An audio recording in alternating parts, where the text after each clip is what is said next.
Meghan Markle papa don't come outside say him go sue him daughter because of say wetin the daughter no let am see him grandchildren. In fact, oyinbo people on a wahala too much. Meghan Markle wey be member of the British royal family, this lady marry Prince Harry of England. Most of na hear about the wedding that time now. Now this girl papa now don come outside talk say he won't carry this girl go court. Say since when she don't born this pikin, in fact then she no even see the pikin and they know they grant am access. So because of this one, he won't carry the lady go court. My people abeg make now watch where this man for talk this one. I will be petitioning the California courts for the right to see my grandchildren in the very near future. I'd like to take this opportunity to ask Her Majesty the Queen, the British family, the royal family, to allow Lily to receive her baptism and first christening at the Queen's Church. Hey, oyinbo people, in fact, I know they understand their own lifestyle. But as the man talk, he say since when the daughter don't marry, since that time, I don't stop to speak to him. I can't dey wonder. Say they don't put restriction inside marriage. I been now to marry prince. Wahala dey inside. We say they don't talk so okay. If you marry prince, I be keep you no go dey talk to your family again because I don't even can understand. But I beg, what's it going to change for this whole thing? Saying as in there like this, in done already, in the even write petition, carry and go California court. Say they must let them see in grandchildren. Say if they no let them say, in fact, wahala go shell. Oyinbo people say they won't bring trouble. And say as if matter be, make they allow in granddaughter receive all the normal rights where other royals say they receive. Say as it be, make they forget the decisions where the parents do, or say the things where the parents do in the beg on their behalf, make they not take them serious. So when they allow these children, say these pikin say where they don't vote, make they allow she say enjoy some small benefits. But I beg go Prince Harry, I want to ask one question.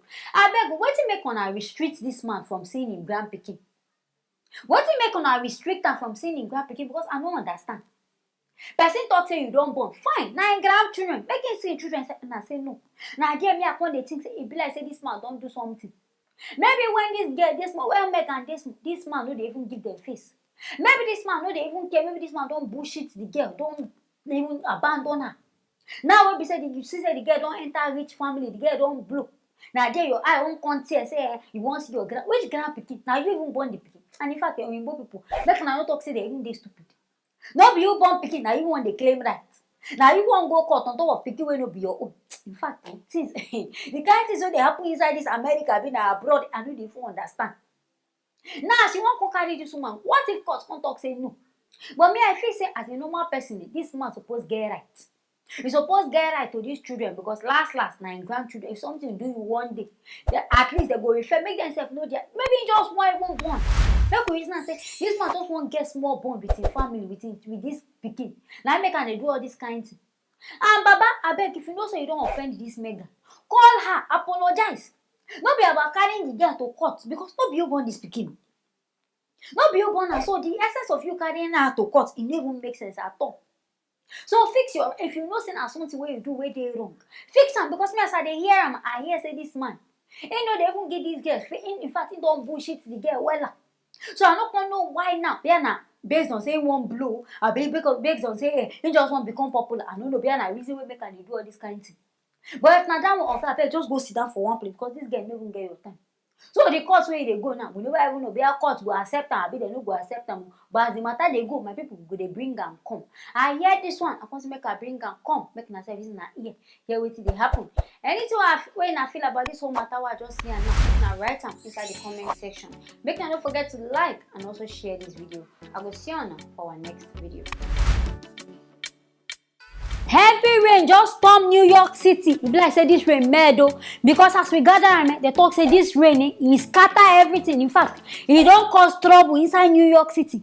Say now people know they feel move. Train station don't block, everywhere don't choke. Nobody they feel come outside again because the kind rain wey fall e dey very heavy.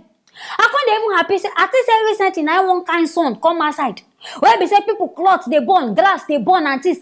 This one rain don't come for again. Now still when they complain. It means God no fit please anybody for this world. But my people, this rain wait for in fact myself I surprised. Make now follow me watch.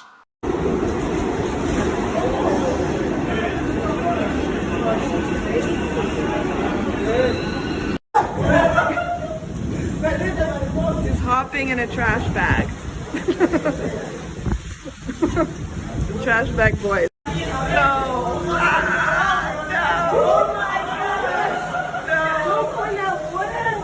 Don't fall.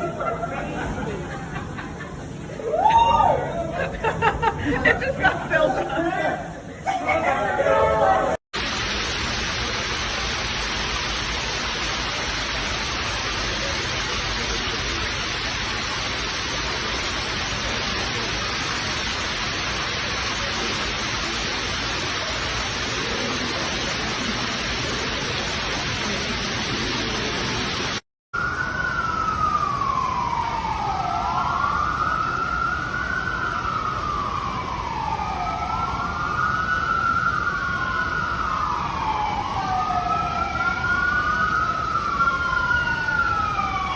Una don't see abi? Ha! This kind flood, you know that una sure say no be Nigerian constructor na do this road for them, these people. Because the kind water in fact, I dey surprise say people Oyinbo people I no want us say na no get sense. People can't use nylon, they cover body, not be even from up, from ground. Say they no want make water touch their leg. I know people pull your shoe now, just pull your shoe, hold on. Water. This one way they do like I no understand. But I beg this rain will come for now. The matter no end. Nigeria people they blame their MTA. Say if say they spend their money wisely, do this road well. Okay, I beg I know sure say na MTA wahala be this one. I sure say na God just pour this water. Una no even dey grateful. Make I talk and say na no dey grateful. Una dey complain say sun hot. Na no dey fit stay inside house. Swimming pool sef hot. Now small rain come for. This one be say na even normal rain inside Africa. If you say rain go dey fall, somebody go sit down for house sleep. Now somebody they here they complain. They come and last like this water go still go.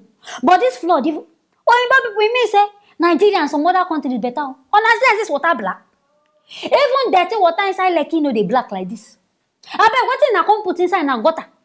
What thing they inside na drainage? When we say drainage, dirty water come black like this. It means that some African countries we they even enjoy because this one just be like Nigeria part 2. Where road be like this. This one's na the abroad where they show now. Those of now we want travel. Now they see this one na the abroad where now they see for TV. Now they say I want travel. I know say some people say they go sit up say they want travel. Make na sure they prepare. Now the things when I will go they meet with this. But I know so in both people now this one we don't even happen. They go find solution. But me I don't reason I say I sure say something maybe now something I don't block their drainage because of this one they talk say train even got to stop. No movement. People just stop stand by. But wetin one come cause because normally if rain fall, I can't the reason water they go before. So it means say something I don't block something, be something don't go happen for somewhere. Now I make this one now come they be like this. See water don't even they enter people motor, their glass. Now so the water full reach you. I can't the one at the kind rain. This one don't even be 7 days rain. If 7 days rain come pour the whole of New York, everywhere, even inside person's house, that means water go enter now. Now wow, this one like this now it be like say God don't they give everybody, don't they balance. Everybody don't they receive and small. See they happen for one country, now so they happen for somewhere. Everybody don't they receive because this one will happen inside New York. Me I even surprised. So in both of they feel they face this kind of katakata where they happen inside Africa. It even sweets me small. As themselves they don't see and say okay, now this kind of things Africa self they enjoy at least if we ask for something sometime, then self they will know as they want to support. Say, okay, now because of drainage, now we they beg. So they go know as they want to support us. My people, I hear this one. I want to make a bring and come. Make na service na here. Yeah, what did they happen? Anything when I film, make not forget to write down for the comment section. Make not also forget to like and share this video. I will see you on for our next video.